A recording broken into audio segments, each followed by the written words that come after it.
Causons Couture, un podcast créatif pour parler de nos garde-robes faites à la main et pour découvrir la communauté couture avec des interviews de ses personnalités, ses entrepreneurs et acteurs qui nous inspirent. Bienvenue, aujourd'hui c'est assez exceptionnel, je suis en direct avec Marie. Bonjour Marie. Bonjour. Nous sommes dans ta mercerie, la merveilleuse mercerie à Angers. J'ai voulu te rencontrer pour parler un petit peu de cette nouvelle boutique que tu as ouverte cet été. Est-ce que tu peux nous en dire un petit peu plus sur cette boutique et sur toi surtout ? Alors, j'ai ouvert la merveilleuse mercerie à Angers mi-juillet, donc ça fait 3 mois et demi. Alors le concept, c'est que c'est une mercerie créative, donc on essaye de dépoussiérer un peu l'image de la mercerie traditionnelle. Donc je vends plein de choses un peu créatives justement, autour de l'art du fil, et je vends aussi des tissus, voilà. D'accord. Comment est-ce que l'idée t'est venue d'ouvrir cette boutique? Eh ben écoute, moi j'ai commencé par un master, j'ai fait une école de commerce. J'étais déjà spécialisée dans la mode, mais je savais pas coudre du tout. Alors après quelques expériences professionnelles, je me suis aperçue que c'était pas du tout ce que je voulais faire. Et j'ai fait un CAP vêtements flous, ça s'appelle, au Greta à Cholet, donc une formation pour adultes, en 2018. D'accord. Voilà, et avant j'avais pas trop touché à une machine à coudre, mais j'avais toujours eu envie. En plus, ma grand-mère savait très bien coudre, ma maman est tapissier, donc elle refait les fauteuils. Donc moi j'ai toujours été dans l'univers du tissu, et ça m'avait vraiment toujours attirée, et voilà, donc j'ai fait ce CAP. Et je me suis rendu compte que quand même être couturière, en plus ce CAP prépare à être couturière en industrie, c'était pas vraiment ce que je voulais faire. Et j'ai une copine nantaise qui justement était dans ce CAP, qui m'a emmenée justement voir, il y a plein de merceries en fait dans sa ville, des merceries un petit peu qui changent avec des tissus sympas, voilà, et originaux. Et je me suis dit mince, c'est trop dommage, pourquoi j'ai pas ça à Angers ? Parce que c'est vrai que j'étais un petit peu frustrée de l'offre qu'il peut y avoir à Angers. Et je me suis dit ça combine complètement mes deux formations. Donc allons-y. Voilà. Combien de temps s'est passé entre le temps où tu as eu l'idée de faire ce projet et l'ouverture de la boutique cet été ? Même pas un an. Tu vois, j'ai commencé à y penser à la fin de mon CAP, donc novembre 2018, on va dire. Et j'ai ouvert en juillet 2019. Et comment est-ce que tu as trouvé le local ? Ça s'est fait assez facilement ou... ça a été très compliqué. Ça a été compliqué parce qu'à la base, je devais être dans un autre local. En fait, il y a des agences immobilières qui sont spécialisées pour les pros, dans les locaux pros. Et en fait, j'ai eu un problème avec le propriétaire du local où je devais aller. Et en fait, je me suis promenée dans la rue Toussaint, c'est une rue qui est assez passante Donc c'est la rue dans laquelle on est aujourd'hui. Voilà. Et j'ai vu ce local qui était à louer. Et vraiment, j'ai eu beaucoup de chance de l'avoir parce que je sais qu'il y avait eu beaucoup de demandes. Et en fait, en 2 jours, j'avais signé, quoi. Donc c'était super. En fait, c'était là, pour le coup, je passais vraiment par un particulier. Donc j'avais pas d'agence immobilière... Donc c'est beaucoup plus rapide. Et comment est-ce que tu as monté le projet ? C'est-à-dire, comment ça s'est passé ? Qu'est-ce qui a été en premier ? Est-ce que ça a été... T'as sûrement fait un projet, un plan, et après, au niveau des fournisseurs, au niveau de l'agencement, au niveau... Comment ça s'est passé ? Alors, faut dire que j'ai reçu beaucoup d'aide de mon mari. Bon, j'ai fait une école de commerce, donc normalement je sais faire un business plan, hein. Mais alors ça m'ennuie complètement, je déteste les chiffres. Et du coup, on a fait ça tous les deux, le business plan. Ensuite, il faut aller devant la banque. Donc on a fait 3 banques. Sur 3, il y en a 2 qui nous ont soutenus. Donc c'était vraiment super et étonnant, je pensais pas. Et donc on a choisi une banque. Et ensuite, il faut trouver le local. Enfin, le local, normalement, ça se fait en parallèle de la banque, pour avoir quelque chose à présenter à la banque. Pour les fournisseurs, alors j'ai un peu fouiné sur Internet, sur Instagram, tout ce que je pouvais. Et encore, je fais ça encore maintenant, parce que voilà, j'essaye toujours de trouver des nouvelles choses. Je suis allée voir une mercière qui a ouvert à Clisson. D'accord. Ça s'appelle Mélo Cotton. Et c'était une amie de ma prof de couture du CAP. Et donc elle m'a pas mal renseignée, donc ça c'était super. J'ai rencontré aussi d'anciennes mercières à Angers qui avaient des merceries. Enfin voilà, c'était vraiment plein de rencontres comme ça, un peu au hasard, mais super sympa. Et surtout, j'ai fait des salons, voilà, pour trouver des fournisseurs. D'accord. Donc les salons professionnels, genre Première Vision à Paris, voilà. D'accord. Donc aujourd'hui dans ta boutique, on peut retrouver, on est juste à côté donc je regarde, on peut retrouver différentes sortes de tissus, on peut retrouver de la mercerie, donc des fermetures, des rubans, des passepoils, des patrons bien sûr, donc tu as plusieurs patrons pochettes de créatrices indépendantes patrons français. Ouais. Il y a aussi de quoi tricoter, de quoi faire du crochet, j'ai vu un kit de punch needle je crois, différentes choses comme ça. Toi, à côté de ce que tu vends dans la boutique, qu'est-ce qui t'intéresse, toi, en couture ou en art du fil ? Alors, moi, j'aime coudre, ça c'est sûr. J'aime les tissus, donc ça c'est vraiment... voilà, la technique que je préfère. Après, je suis en train d'apprendre le tricot, parce que je veux me mettre à... Enfin, là, j'ai un peu de laine qui est d'ailleurs plus... Enfin, je l'avais plus prise pour le punch needle que pour la laine. En fait, il faut savoir que à côté de ma mercerie, genre à 50 mètres, il y a une autre mercerie qui, elle, est beaucoup plus traditionnelle, qui est spécialisée dans la laine. D'accord. Voilà. Donc, pour l'instant, je m'étais dit que j'allais pas me lancer là-dedans, vu que je sais pas tricoter. Et en fait, moi, j'ai envie d'apprendre à tricoter, parce que j'adore apprendre des nouvelles choses. Et en plus, il y a des clientes qui me demandent, en fait. Donc, finalement, je pense que je vais m'y mettre. Voilà. Et le crochet, j'ai un petit peu appris aussi avec des tutos sur internet pour faire des amigurumi, mais je suis pas allée très très loin encore. Voilà. Depuis l'ouverture de la boutique, comment ça se passe, l'accueil qui t'est fait avec la pub sur internet? Voilà, ça se passe bien, les clientes sont contents, ou les clients d'ailleurs?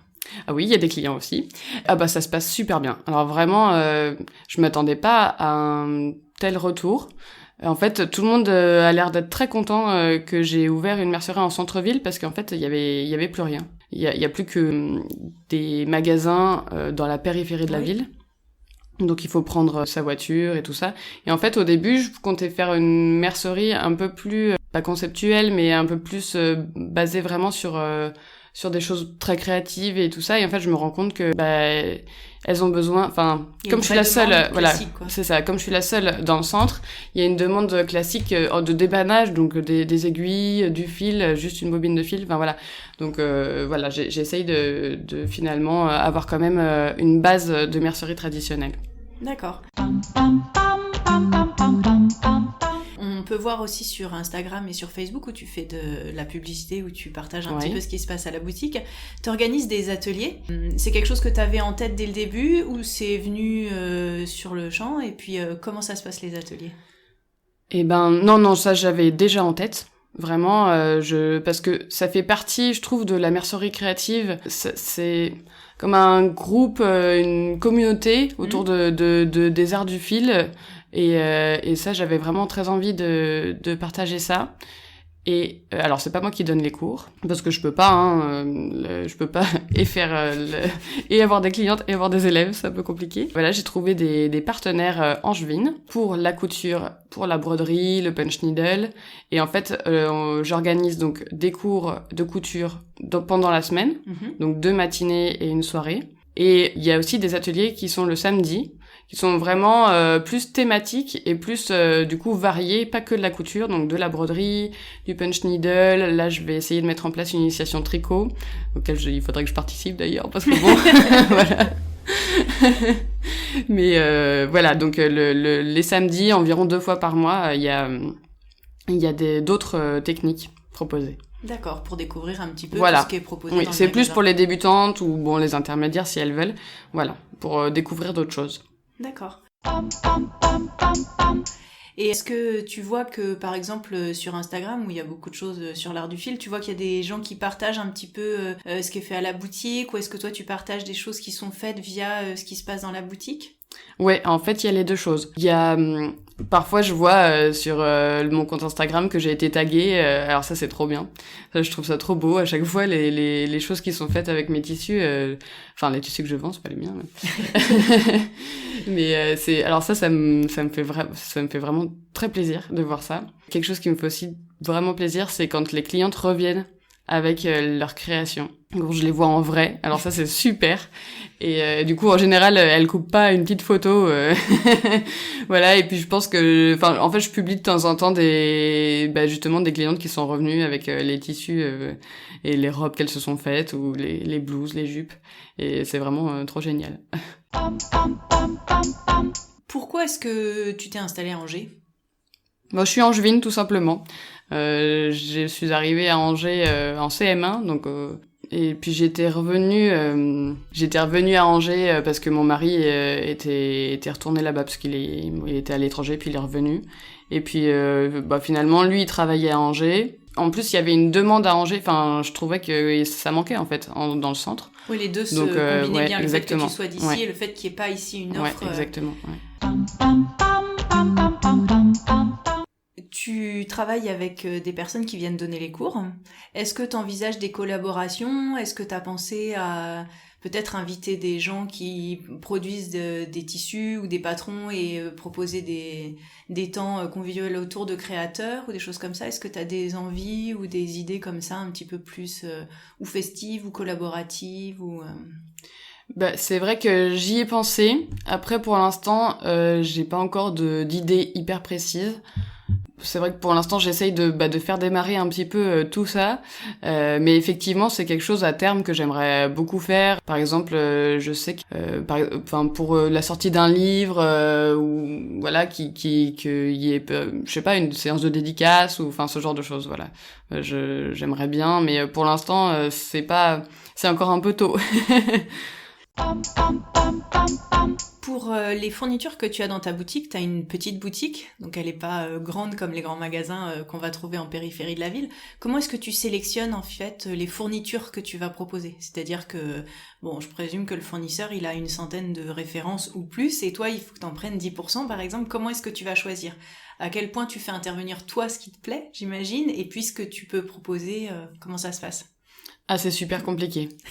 C'est horrible. Ah non, mais à chaque fois, il faut faire un choix, c'est terrible. En plus, je suis toute seule, alors faut que... Voilà, je choisis toute seule, c'est pas très drôle. Non, alors, j'ai 20 mètres carrés, donc clairement, ça va pas très loin. Au début, pour l'instant, je fais selon mon propre goût. Parce que j'ai rien sur lequel m'appuyer, je sais pas ce que les clientes aiment, voilà. Donc pour avoir le stock de départ, de toute façon, j'ai fait sur mon propre goût. Et puis sur des choses que je pense qui peuvent marcher, voilà, parce que je pense que ça peut plaire au plus grand nombre. Après, très nettement, il y a pas mal de choses où je me suis plantée, hein, faut pas... Voilà, c'est normal, je m'y attendais. Et puis, en fait, c'est compliqué de savoir, par exemple, pour la mercerie pure, qu'est-ce qui est basique et qu'est-ce qui ne l'est pas. Faut dire... Enfin, en fait, j'ai pas mal rajouté de choses, en fait, en fonction des demandes des clientes. Je m'adapte, en fait, c'est normal. Et puis, elle pense à des choses que moi, j'ai pas forcément pensé, donc bon... Voilà, mais c'est vrai que faire une sélection qui plaira à tout le monde et en même temps il faut garder le concept de quelque chose d'un peu moderne, voilà, c'est assez compliqué, mais bon, c'est quand même sympa, moi j'aime, voilà.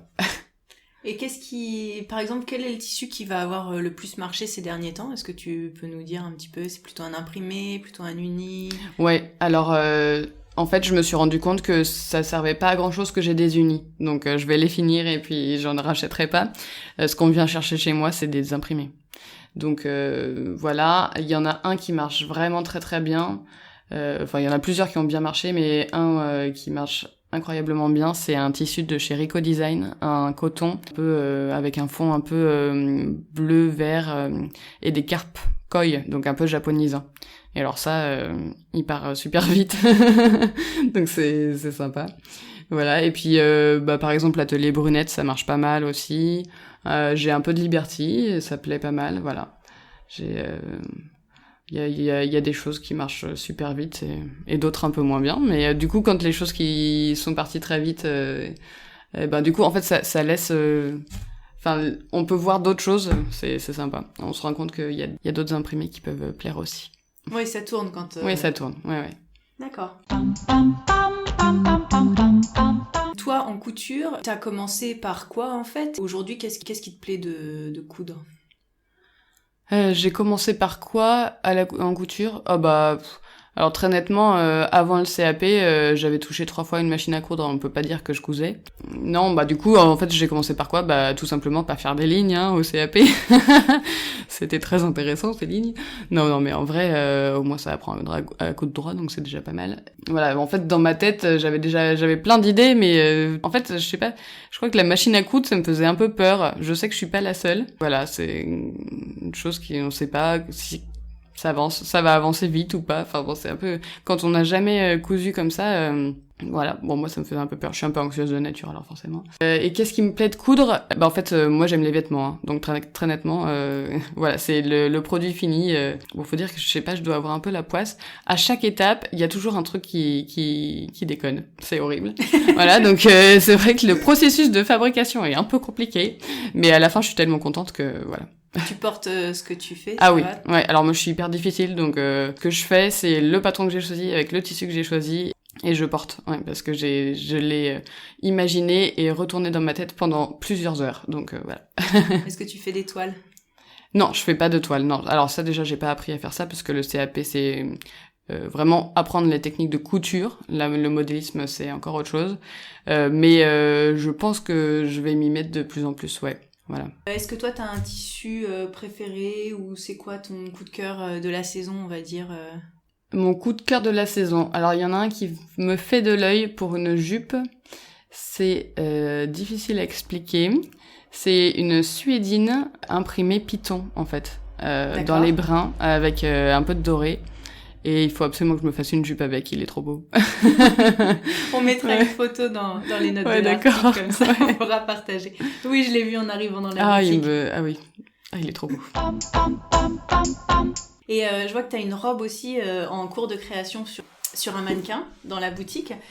Tu couds quand en fait, toi ? Je couds en fait pendant l'ouverture de la boutique, enfin pendant que la boutique est ouverte. Donc parce qu'il y a vraiment des moments où j'ai beaucoup moins de clientes. En fait, il y a vraiment des horaires où tout le monde arrive en une demi-heure et puis 2 heures après, voilà, il y a personne.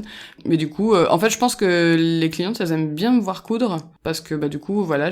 Enfin, peut-être ça me donne plus de légitimité ou je sais pas, mais en tout cas, voilà. Et puis elle me demande toujours, ah, c'est vous qui avez fait ça, c'est vous qui avez fait ça. Et puis c'est vrai que c'est pas mal parce qu'en fait, ça donne des idées.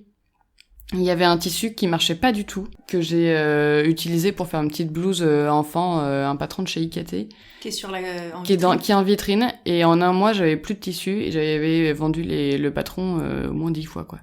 Donc c'est vraiment pas mal. Donc moi je couds et en même temps ça me sert pour vendre en fait. Pour vendre, ouais, voilà. C'est bien. Est-ce que tu peux nous redire les horaires de la boutique ? Oui. Alors c'est du mardi au samedi de 10h30 à 13h30. Je fais une petite pause d'1 heure quand même. Voilà, donc je rouvre à 14h30 jusqu'à 19h. D'accord. Pour te retrouver en fait, tu es rue Toussaint ? Voilà, au numéro 17.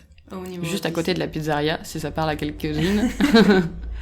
Et on peut te retrouver aussi sur Facebook et Instagram ? Oui, donc j'ai une page Facebook qui s'appelle tout simplement La Merveilleuse Mercerie. Et même chose sur Instagram, du coup tout attaché, La Merveilleuse Mercerie. D'accord. Voilà. Donc si on vient te rendre visite, ne pas hésiter à discuter couture avec toi. Voilà. Et puis à partager après les créations sur les réseaux sociaux. Ah ça me fait vraiment trop plaisir. Voilà, pour le plaisir de voir ce qu'on en fait, c'est le mieux. Bon écoute Marie, merci beaucoup de ton accueil ce matin. Merci à toi. D'avoir pris le temps de parler un petit peu de ce chouette projet. Et en effet, je pense que sur Angers, ça manquait quand on voit tout ce qui se passe à Nantes, qui est pas très loin de chez nous. Ouais. On a l'œil et on se dit c'est dommage, il y avait pas ça sur Angers, donc tu l'as fait. Merci beaucoup. C'est vraiment une chouette boutique. Moi j'étais déjà venue et c'est vrai que c'est très agréable. Donc longue vie à la merveilleuse mercerie. Et puis, merci beaucoup. Moi aussi j'espère que ça va durer le plus longtemps possible. Très bien. Et bienvenue à tout le monde ici et puis à bientôt.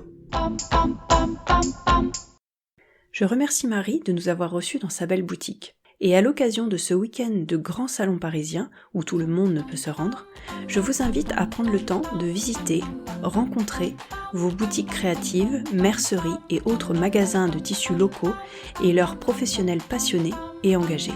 Vous pouvez retrouver toutes les notes et références citées lors de cet épisode sur l'article qui lui est dédié sur le blog ateliersherwood.fr. Retrouvez-moi aussi sur Instagram, Atelier Sherwood. C'était Causons Couture avec Mathilde et Marie. Merci beaucoup, à bientôt et bonne couture.